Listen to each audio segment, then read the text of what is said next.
Hello friends, very good evening. ये मेरा first blog है जो कि मैं ऑफिस से निकल के बस के लिए लाइन में खड़ी थी और फिर मुझे घर जल्दी जाना था क्योंकि मेरे फ्रेंड का बर्थडे था और मैं सोची जल्दी पहुंच जाऊंगी। बस उस दिन इतनी ट्रैफिक बड़ी मुश्किल से तो मैं पहुंची थी। फिर इस तरीके से बस से उतरो, फिर ये जो स्टेशन है थाने स्टेशन, जो कि बहुत ही क्राउड रहता है। बस से उतरने के बाद इतना हमें पैदल आना पड़ता है। देन ये अच्छा है कि इलेक्ट्रॉनिक स्टेयर है जिसके सहारे मैं जल्दी से ऊपर गई और फिर देखा तो मैं चेक कर रही थी कि कौन सी ट्रेन लगी, तो देखा तो कर्जत ट्रेन थी, जो कि मैं सोची कि जल्दी से नीचे उतर के मैं पकड़ लूँगी, जो कि जस्ट वो आ ही रही थी, जो कि मुझे एप्लीकेशन में भी शो कर रहा था। मैंने जो नीचे उतरी तो देखी ये खड़ा था, ट्राई कर रही थी कि मुझे मिल जाए, बट मैं जैसे जैसे आगे बढ़ रही थी मुझे क्राउड उतना ही दिख रहा था। ट्रेन खड़ी थी, अभी चालू तो नहीं हुआ था। मुझे लगा मैं तो चढ़ जाऊंगी, बट जितना नज़दीक में जा रही हूँ उतनी देख रही हूँ जो पब्लिक पहले से खड़ी है वो चुपचाप खड़ी है, बट मैं आगे देख रही हूँ, मुझे लगा क्राउड नहीं था।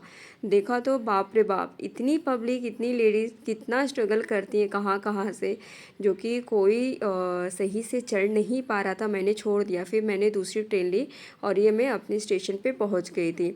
इस तरीके से फिर मैं जल्दी जल्दी उतरी और फिर उसके बाद में यहाँ से निकलने के बाद में मैंने सोचा ऑटो लो। फिर हस्बैंड ने कहा नहीं मैं आ रहा हूँ, तो मैंने सोचा ये इतने क्राउड में कहाँ होंगे। फिर मैं ढूंढते जा रही थी और देखा तो ये रहे, ये आराम से खड़े थे। फिर जल्दी से मैं इनके साथ आई, इन्होंने कहा कि चलो मेरे फ्रेंड का एक शॉप है वहाँ से केक ले लेते हैं।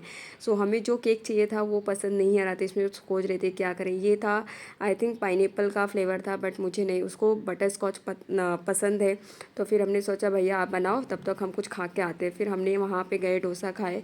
डोसा खाने के बाद आ गए तो आधे घंटे में वो रेडी कर दिए थे। फिर मैंने मेरे फ्रेंड का नाम नहीं लिखा के मैंने बेस्टी लिखवाया, क्योंकि मैंने अभी तक उसका नंबर उसी के नाम से सेव किया है।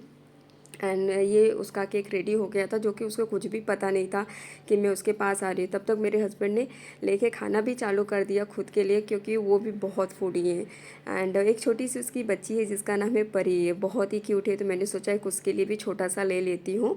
देन उसका मैंने पार्सल लिया। देन उसके घर पे गई। ये एक सिस्टम है, इसको खोलने के लिए कार्ड लगाओ, ये करो वो करो। उसके बाद में लिफ्ट तो है, बिल्डिंग है तो रहेगा ही। वो रहती है 11th फ्लोर पे। फिर मैं गई वहाँ पे और उसको कुछ पता नहीं था। गई तो देखी ऐसे ही पूरा घर शांत हो, कह रही क्या है ये, क्यों आ गई, ऐसे कैसे आ गई, कुछ तो बोलना चाहिए था। फिर मैंने उसकी बच्ची को ढूंढा, तो ये क्यूट सी मासूम सी बच्ची जो कि बहुत ही प्यारी लगती है। और फिर ये खा रही थी, मम्मी छान आए। मेरी जो फ्रेंड है वो महाराष्ट्र है। इस तरीके से जो लोग आए थे वो केक लेके आए थे। और इसको काफ़ी मतलब नहीं पसंद है कि ये करो वो करो, तो इसलिए ये नॉर्मली इस तरीके से हमने केक कटिंग किया।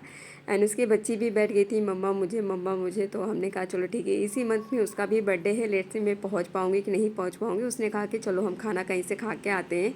तो उसमें वेज नॉन वेज दोनों भी था, तो हम लोगों ने इस तरीके से खाना खाया और सोचा आप लोग के साथ ये वीडियो शेयर कर। अगर आप लोगों को मेरा वीडियो अच्छा लगे तो please like, subscribe and share ज़रूर करें। Thank you so much.